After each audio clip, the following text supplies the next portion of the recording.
Dampak dari keberhasilan Han Li membunuh 2 kultivator Nasen Soul di Gunung Huanglong sangat besar bagi dunia kultivasi Tianan. Dia tidak hanya disebut sebagai orang nomor 1 di bawah 3 kultivator agung, tetapi juga menarik perhatian iblis tua Yunlu. Nasen Soul by 7 Crayfish. Saat pertama kali bertemu Han Li, iblis tua Yunlu terus menggunakan kesadaran ilahi dan menatap Han Li dengan wajah penuh senyum. Hal ini membuat Han Li berkeringat dingin, hingga baju zirah dalamnya hampir basah kuyup. Ini bukan karena Han Li penakut, melainkan karena reputasi iblis tua ini terlalu besar dan dia memiliki hobi khusus yang sangat tidak tahu malu. Sebagai raksasa jalur iblis yang terkenal di seluruh Tianan, iblis tua Yunlu memiliki tubuh yin yang langka. Dia mengultivasi teknik penyerapan tingkat tinggi dari sekte He Huang. Keahliannya adalah menculik pria tampan dan wanita cantik dari berbagai sekte untuk dipaksa melakukan kultivasi ganda. Namun anehnya dia adalah kultivator iblis yang punya prinsip. Setelah selesai melakukan penyerapan, dia tidak pernah membunuh korbannya sembarangan, melainkan mengantar orang tersebut pulang ke sektenya dengan selamat. Tindakan pakai lalu kembalikan ini membuat sekte korban marah besar, namun hanya bisa menelan kekesalan mereka. Pasalnya, kekuatan sekte He Huang sangat besar, dan di belakangnya ada iblis tua He Huang yang berada di tingkat Nasen Soul tahap akhir. Jadi selama nyawa murid mereka tidak melayang, mereka merasa tidak perlu mencari masalah untuk membalas dendam. Kakak seperguruan Hong Fu dari lembah Yellow Maple adalah salah satu korbannya. Bahkan setelah kejadian kultivasi ganda itu, Hong Fu melahirkan seorang putri bernama Dong Xuan dan secara tak terduga menaruh sedikit perasaan padanya. Ini menunjukkan betapa besarnya pesona iblis tua Yunlu. Saat ini, Han Li bisa bertemu dengan iblis tua sekelas ini karena pertempurannya di Gunung Huanglong sangat memukau. Itu adalah pertempuran pertama yang melambungkan nama Han Li setelah dia mencapai tingkat Nasen Soul. Sebagai perwakilan sekte Luo Yun, dia tidak hanya membunuh 2 kultivator Nasen Soul tingkat yang sama dalam sekejap, tetapi juga membuat guru Dewa Zong dari Mulan yang mengejarnya selama 4 hari 4 malam pulang dengan tangan hampa. Sejak saat itu, nama Han Li menggema di seluruh Tianan, sehingga dia mendapatkan kualifikasi istimewa untuk mengikuti pertemuan para kultivator Nasen Soul tahap menengah. Saat memasuki aula pertemuan, Han Li langsung memahami situasi. Ini adalah kumpulan kekuatan tempur teratas di Tianan. Selain Wei Wuya, Master Ziyang, dan iblis tua He Huang yang merupakan 3 tokoh besar Nasen Soul tahap akhir, ada lebih dari 20 kultivator Nasen Soul tahap menengah. Semuanya adalah monster tua yang sudah hidup ratusan tahun.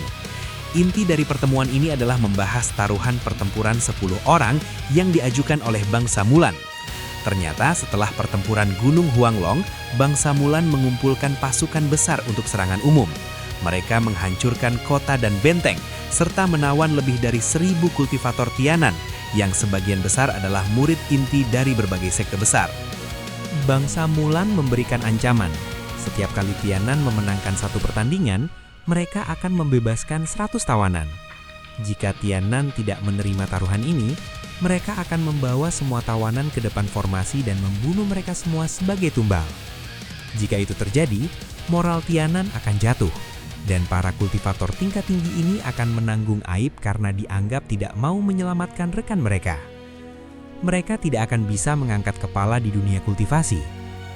Lebih liciknya lagi, bangsa Mulan secara khusus menyatakan bahwa selain kultivator Nasen Soul tahap akhir, siapapun boleh ikut bertarung. Ini jelas-jelas memaksa para kultivator Nasen Soul tahap menengah untuk bertarung mati-matian. Dan harus sampai ada yang mati. Semua orang di aula mendengarkan dengan sangat serius, tetapi tidak ada satupun yang berani angkat bicara. Semua takut ditunjuk untuk bertarung. 3 kultivator agung melihat bahwa intimidasi tidak mempan, akhirnya beralih menggunakan bujukan. Mereka memanggil kultivator satu persatu untuk berbicara. Saat giliran Han Li, mereka langsung menawarkan saripati emas sebagai bayaran.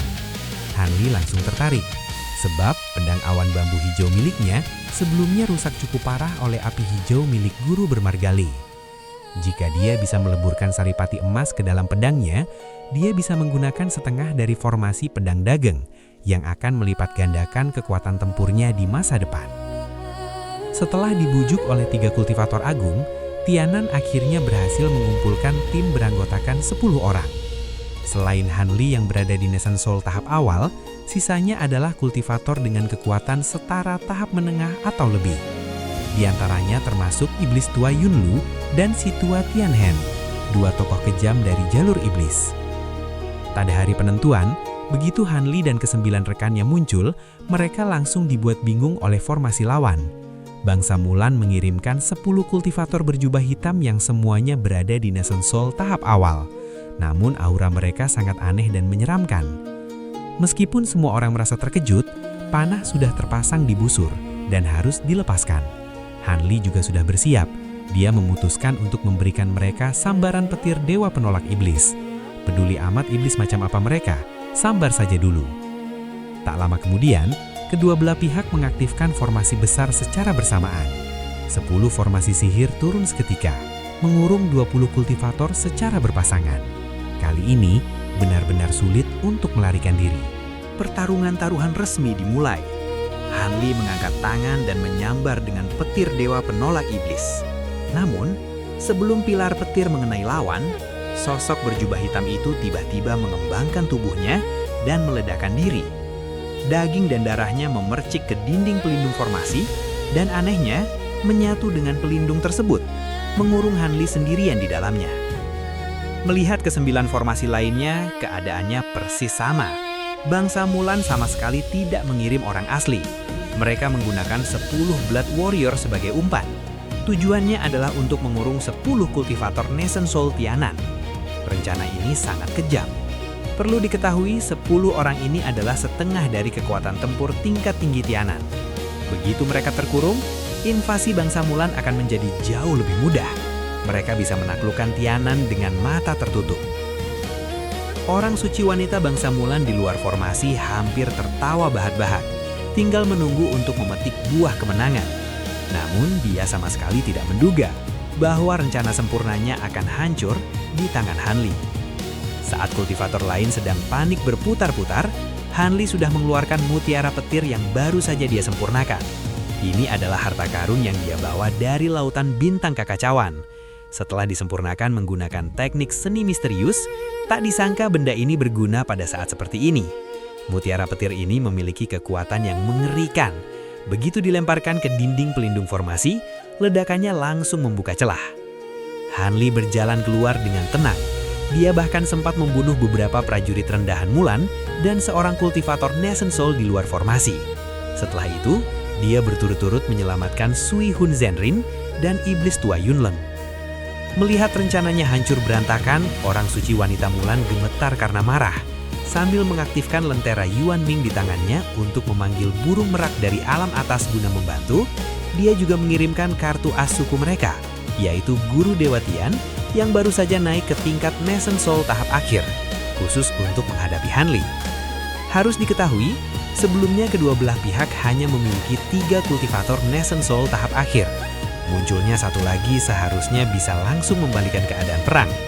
Namun, siapa yang menyangka bahwa teknik Hanli yang hanya berada di Nation Soul tahap awal begitu mengerikan. Hanli mengeluarkan pedang awan bambu hijau dipadukan dengan petir dewa penolak iblis dan kumbang pemakan emas mengamuk di medan perang. Para kultivator Mulan sama sekali tidak bisa menahan serangannya.